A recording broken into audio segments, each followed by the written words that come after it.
basically there is a modification to the project. So what we have done to the existing model is that we are storing all the data in a database, that is MySQL, using Python. So herein we have made changes in our sketch so that we can communicate with the Python.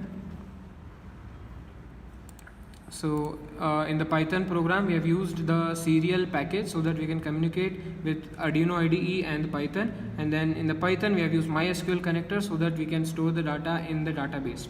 Now let's run the program. Now here's the output part. Now if we previously if we place the teacher card, you can see there would be a little light in here, and then it would show entry, teacher name and his subject.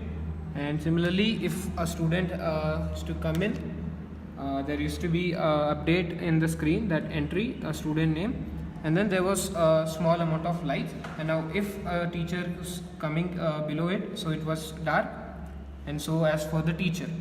Now in this case, all of these data is being stored in our SQL database. Now apart from that, we have another RFID tag which is not registered. Now in case I place it over, so you can see that it asked me unregistered ID detected, do you want to register? Now if I say yes, I press Y and enter, so it will ask me which data type.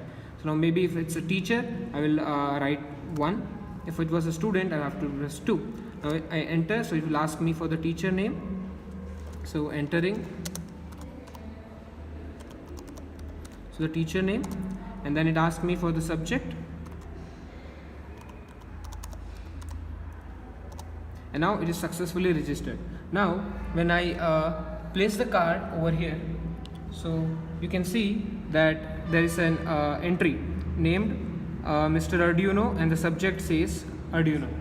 Now similarly, now if a student goes out, you can see that the light is turned off.